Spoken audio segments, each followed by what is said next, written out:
السلام علیکم ورحمۃ اللہ وبرکاتہ۔ بسم اللہ الرحمن الرحیم۔ ہماری آج کی صورت مبارکہ کا نام سورہ ہمزہ ہے۔ یہ مکی صورت ہے، اس کا 1 رکوع ہے اور 9 آیات ہیں۔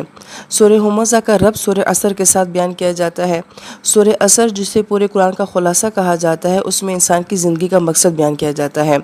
مفسر کرام فرماتے ہیں کہ جس کو عصر سمجھ نہیں آتی، جس کو اپنی زندگی کا مقصد سمجھ نہیں آتا، تو پھر وہ کس قسم کی اخلاقی پستی میں چلا جاتا ہے، وہ سورہ ہمزہ میں بیان کیا گیا ہے کہ پھر انسان کی ساری صلاحیتیں جو ہیں وہ مال جمع کرنے میں اور دوسروں کے کردار کو خراب کرنے میں گزر جاتی ہے۔ پورے قرآن پاک میں صرف 2 صورتیں ایسی ہیں کہ جن کا آغاز ویلن کے ساتھ کیا گیا ہے۔ ایک سورہ مطففین کا ہے اور یہ دوسری سورہ ہمزہ کا ہے، اور دونوں صورتوں میں ہم یہ دیکھتے ہیں کہ مطففین کا مطلب تھا کہ ناپ تول میں کمی کرنے والوں کے لیے ہلاکت ہے، اور یہ کمی جو ہے صرف ناپ تول میں نہیں ہے، بلکہ ہماری زندگی کے جس معاملے کے ساتھ بھی ہم کسی بھی قسم کی کمی کر رہے ہیں تو اس کے لیے تباہی کا ذکر اس صورت مبارکہ میں کیا گیا تھا۔ اور یہاں پہ بھی انسان کے اخلاق میں جو 2 بہت بڑی کمزوریاں ہیں ان کا ذکر کیا گیا ہے، اور اس کے ساتھ ویل کا ذکر کیا گیا ہے، اور یہ بہت شدت کا انداز ہے۔ اس میں اللہ پاک کی ذات کا غصہ ہے وہ نظر آتا ہے، کیونکہ لفظ ویلن جو ہے یہ وی سے نکلا ہے۔ کسی کی حالت پر افسوس، حسرت، ندامت اور غصے کے لیے یہ لفظ استعمال کیا جاتا ہے۔ پھر ویلن کے اندر ہم دیکھتے ہیں کہ تنوین ہے، اور تنوین میں کسی چیز کا معنی بہت عموم کے ساتھ اور شدت کے ساتھ پایا جاتا ہے، یعنی کہ بہت بڑی تباہی جس کو انسان سوچ بھی نہ سکتا ہو، ایسی بڑی تباہی جو ہے وہ ویلن کے اندر نظر آتی ہے۔ قرآن پاک میں 27 مرتبہ ویلن کا لفظ آیا ہے، 10 مرتبہ صرف سورہ مرسلات میں استعمال ہوا ہے۔ پھر ویلن کو تنوین کے ساتھ بطور اسم بھی لایا گیا ہے، اور اسم کے اندر ہمیشگی کا اور دوام کا معنی پایا جاتا ہے، یعنی کہ یہ ایسی تباہی ہے جو مسلسل ہے اور ہمیشہ انسان کے ساتھ رہتی ہے۔ پھر ہم نے پیچھے بھی جانا تھا کہ ویلن جو ہے جہنم کی ایک وادی کا نام ہے، جس سے باقی ساری جہنمی جو ہے وہ پناہ مانگتی ہے، تو گویا کہ اس ایک لفظ کے اندر شدید شدت ہمیں نظر آتی ہے۔ پھر اس لفظ کا اللہ پاک کی ذات کے ساتھ براہ راست مخاطب فرمانا، اور پھر سورت کے آغاز میں مخاطب فرمانا، یہ اس لفظ کی شدت کو بیان کرتا ہے کہ کس قدر اللہ پاک کا غصہ بھڑکتا ہے، جو کمی اللہ پاک ویل کے بعد بیان کر رہے ہوتے ہیں۔ پھر اللہ پاک اتنی شدت کے ساتھ کن 2 کمیوں یا خامیوں کا ذکر فرما رہے ہیں، ایک ہمزہ اور ایک لمزہ۔ ہمزہ کا مطلب ہوتا ہے کہ وہ جو آپ کی پیٹھ کے پیچھے بات کرنے والا ہو، اور لمزہ جو آپ کے منہ کے اوپر بات کرنے والا ہو۔ اور بعض مفسر کرام نے اس کا متضاد معنی بھی بیان کیا ہے کہ ہمزہ کا مطلب ہوتا ہے جو منہ پہ بات کرنے والا ہو، اور لمزہ کا مطلب ہے جو آپ کی پیٹھ کے پیچھے بات کرنے والا ہو۔ اس لفظ کی مفسرین کرام نے بہت زیادہ وضاحت فرمائی ہے۔ ہمز کہا جاتا ہے کہ آپ کے چہرے کے جو تاثرات ہوتے ہیں، جو غصہ آپ کے چہرے کے اوپر نظر آ رہا ہوتا ہے، جیسے کہ دانتوں کا چبانا، ماتھے کے اوپر بل کا آ جانا، اور چہرے پہ انتہائی ناگواری کا احساس ہونا، اس کو بھی ہمزہ کے ساتھ بیان کیا جاتا ہے۔ پھر قرآن پاک میں ہم ایک دعا پڑھتے ہیں، اللہم انی اعوذ بک من ہمزات الشیطان، کہ اللہ پاک میں آپ کی پناہ میں آتا ہوں شیطان کے ہمزات سے۔ اور اس سے مراد کیا ہوتا ہے؟ وسوسہ ہوتا ہے، کیونکہ شیطان بھی چپکے سے آپ کے ذہن میں ایک خیال ڈال دیتا ہے، ایک سوچ ڈال دیتا ہے، اور یہی کیفیت جو ہے وہ ہمزہ کے اندر بھی پائی جاتی ہے، کہ جو انسان ہمز کرنے والا ہوتا ہے وہ کسی کی پیٹھ کے پیچھے جب بات کرے گا تو بہت اہانت امیز، ذلت امیز انداز میں بات کرے گا، مگر اس کے بات کرنے کا انداز کیسا ہوگا کہ کچھ لوگ ایسا کرتے ہیں اور کچھ لوگ ایسے ہوتے ہیں۔ اب سب یہ جانتے ہیں کہ وہ کچھ لوگ کون ہوتے ہیں، لیکن وہ ڈائریکٹ بات نہیں کرتا، مگر انڈائریکٹلی اس شخص کے بارے میں پیچھے مجلس میں ایک وسوسہ اور ایک خیال وہ ڈال دیتا ہے، اور پھر سب لوگ سوچ رہے ہوتے ہیں کہ اچھا یہ اسی کردار کے بارے میں بات کی جا رہی ہے، تو گویا کہ وسوسے کسی کیفیت جو ہے اس ہمز کے اندر بھی پائی جاتی ہے۔ پھر عربی زبان میں لفظ بولا جاتا ہے قوس حمزہ، کہ تیر کمان کو پوری قوت کے ساتھ کھینچنا اور نشانے کے اوپر مارنا، اور جب وہ تیر صحیح نشانے پر جا کے لگتا ہے تو پوری شدت کے ساتھ اپنے نشانے کے اوپر جا کے لگتا ہے۔ مفسر کرام فرماتے ہیں اس کو قوس حمزہ کہا جاتا ہے، تو وہ انسان جو کسی کی غیر موجودگی میں اس کو ٹارگٹ کر کے بات کرتا ہے، اور باتوں کے تیر کسی کی ذات کے اوپر پوری شدت کے ساتھ وہ مار رہا ہوتا ہے۔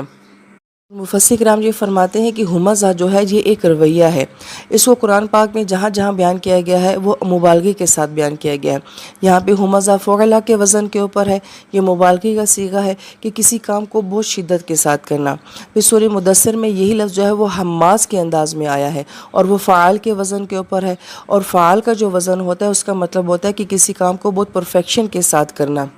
اور ایک ہی کام کو بار بار کرنا۔ لہٰذا جو حماس شخص ہے یا ہمزہ کے انداز میں عیب جوئی کرنے والا انسان ہے، وہ اس کام کو بہت کرتا ہے، بار بار کرتا ہے، پرفیکشن کے ساتھ کرتا ہے، گویا کہ اس کو کرنا اپنی عادت بنا لیتا ہے، اور یہ اس کی زندگی کا معمول ہوتا ہے کہ وہ لوگوں کے کرداروں کو اچھالتا ہے۔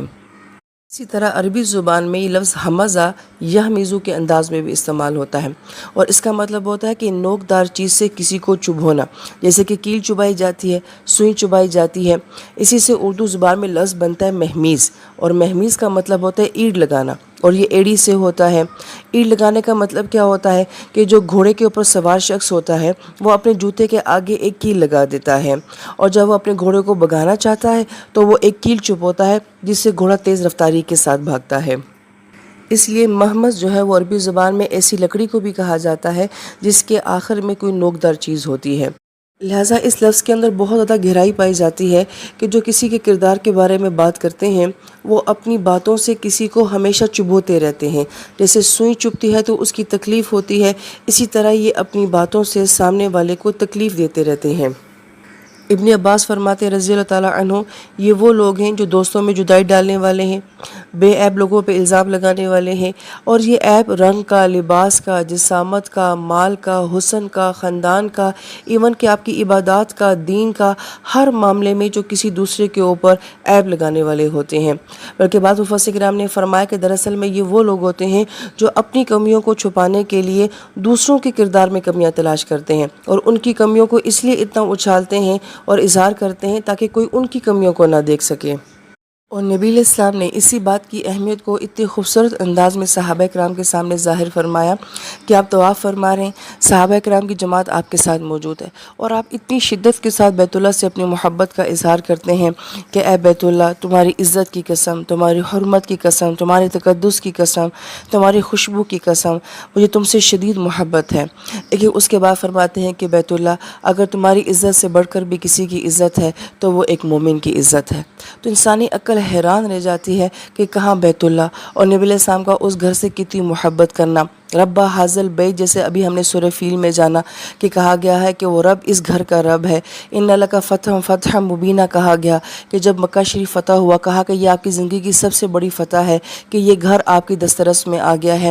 اس گھر سے بھی زیادہ جو ہے وہ ایک مومن کی عزت کو بیان کیا جا رہا ہے۔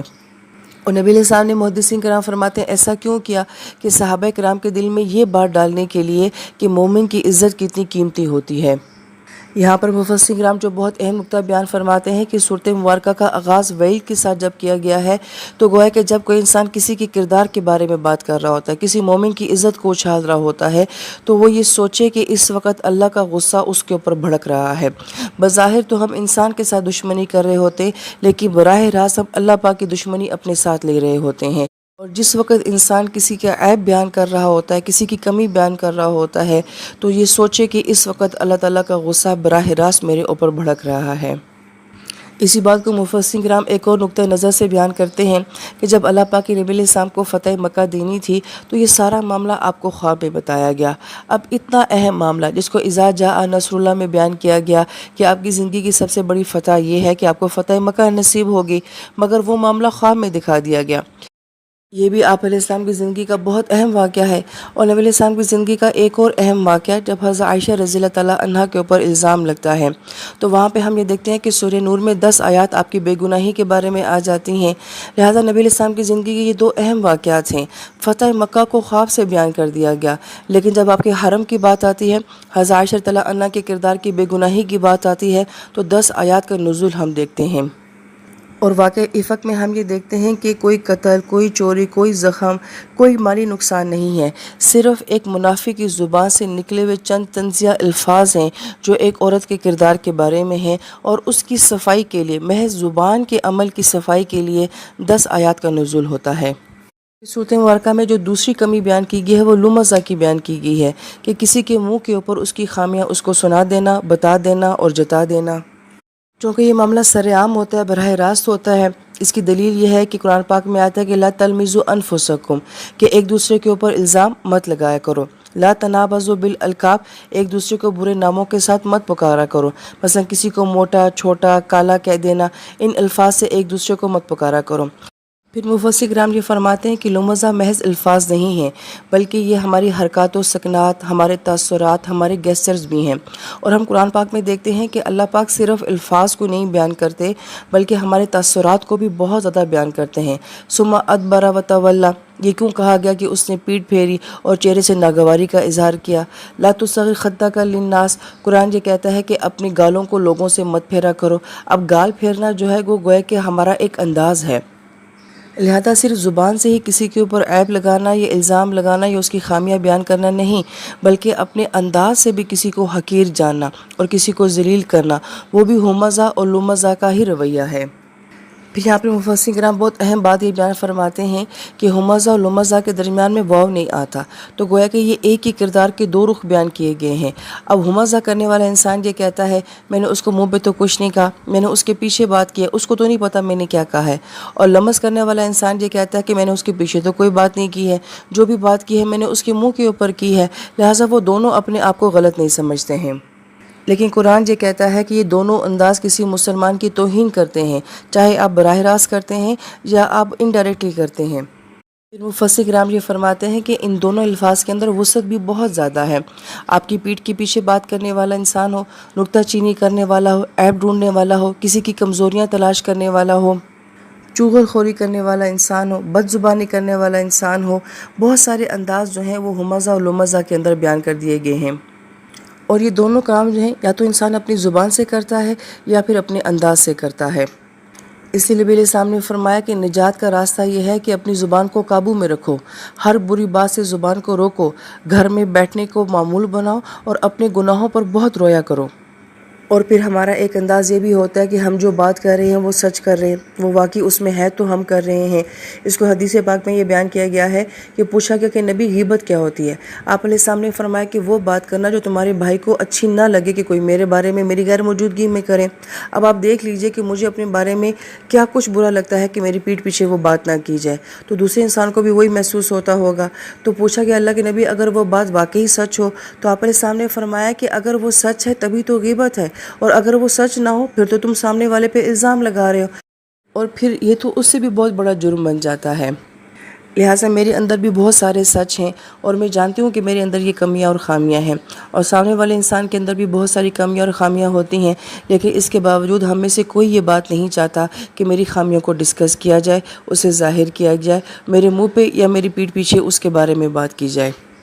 اس لیے بہت ساری باتوں کا نچوڑ جو ہے وہ نبی علیہ السلام کی ایک حدیث مبارکہ میں مل جاتا ہے کہ جو بات تم اپنی ذات کے لیے پسند نہیں کرتے بس دوسرے مسلمان کے لیے بھی ویسا ہی سوچو، تو جیسا میں اپنے لیے سوچتی ہوں ویسا ہی میں دوسرے کے لیے سوچوں، تو بہت سارے سوالوں کے جواب خود بخود مل جاتے ہیں۔ اور پھر اس معاملے میں سب سے زیادہ جو ڈرا دینے والی بات ہے وہ یہ ہے کہ نبی علیہ السلام کی حدیث پاک کا مفہوم کہ جو کسی کی کمیاں تلاش کرتا ہے، کسی کے عیب تلاش کرتا ہے، اللہ پاک اس کی کمیوں کو تلاش کرنا شروع کر دیتے ہیں، اس کے عیب کو تلاش کرنا شروع کر دیتے ہیں، اور جو دوسروں کی کمیوں کو لوگوں کے اوپر ظاہر کرتا ہے تو اللہ پاک اس کی کمیاں لوگوں کے اوپر ظاہر کرنا شروع کر دیتے ہیں۔ جو کسی مسلمان کو اس کی عزت والی جگہ کے اوپر ذلیل کرتا ہے تو اللہ پاک پھر اس انسان کو اس کی عزت والی جگہ پہ ذلیل کر دیتے ہیں۔ لہٰذا اگر مجھے یہ بات سیدھے طریقے سے سمجھ نہیں آتی ہے کہ میں نے یہ عیب نہیں کرنا، یہ جرم میں نے نہیں کرنا ہے، تو کم سے کم ہمیں اس انداز میں یہ بات سمجھ آ جائے کہ جو میں کسی کے ساتھ کر رہی ہوں وہ ایک دن مجھے خود بھی فیس کرنا پڑے گا۔ یہاں پر اہل علم جو بہت اہم نقطہ بیان فرماتے ہیں وہ یہ ہے کہ نبی علیہ السلام نے فرمایا تھا کہ جہنم میں کثرت سے لے جانے والی چیز زبان ہوتی ہے۔ اگر آپ اس حدیث مبارکہ پہ غور کریں تو ہم عملی طور پہ کسی کو نقصان پہنچاتے ہیں، میرا دل کرتا ہے میں سامنے والے کو ماروں تو کیا میں مار سکتی ہوں، ہم قتل کر سکتے ہیں، ہم کسی کو زخم پہنچا سکتے ہیں، یا کوئی بھی اور بھی ظاہری نقصان ہم کسی کو دے سکتے ہیں، ہزار چاہنے کے باوجود بھی نہیں دے سکتے۔ روزانہ کتنے قتل ہوتے ہیں، کتنی چوریاں ہوتی ہوں گی، لیکن یہ دیکھا جائے کہ روزانہ غیبتیں کتنی ہوتی ہیں، لوگوں کے کردار کتنے اچھالے جاتے ہیں، ہم ایک دن میں کتنی مرتبہ لوگوں کے بارے میں بات کر لیتے ہیں۔ لہٰذا عملی طور پہ تو ہم کسی کو نقصان نہیں پہنچا سکتے، یا ہمارے پاس طاقت نہیں ہے، ہمت نہیں ہے، یا پھر ہم کر بھی نہیں سکتے ہیں، لیکن بیٹھے بیٹھائے کسی کے بارے میں بات کرنا بہت آسان کام ہے۔ اس لیے نبی علیہ السلام نے اپنی زبان مبارک کو پکڑ کے فرمایا تھا کہ اس کی حفاظت کرو، یہ بہت تباہی لے کر آتی ہے، یہ بہت نقصان دیتی ہے۔ اور انسانوں میں جو اکثریت ہوتی ہے، نہ وہ چور ہوتے ہیں، نہ وہ ڈاکو ہوتے ہیں، نہ ہی وہ قاتل ہوتے ہیں، اکثریت ایسی نہیں ہوتی، لیکن اس کے باوجود بھی کثرت سے انسان جہنم میں کیوں جائے گا؟ اپنی زبان کی وجہ سے جائے گا۔ لہٰذا میرا دشمن صرف میرا نفس، شیطان یا ماحول، دنیا یا انسان ہی نہیں ہے، بلکہ میری اپنی ذات بھی میرے لیے دشمن بن جاتی ہے، اور سب سے بڑھ کر یہ کہ میرا اپنا وجود، میری زبان میرے وجود کا ایک حصہ ہے اور وہی میری دشمن بن جاتی ہے۔ اللہ پاک دوسروں کی زبانوں کی عیب جوئی سے ہمیں محفوظ فرمائے اور ہماری زبانوں کے عیب سے دوسروں کو محفوظ فرمائے۔ آمین یا رب العالمین۔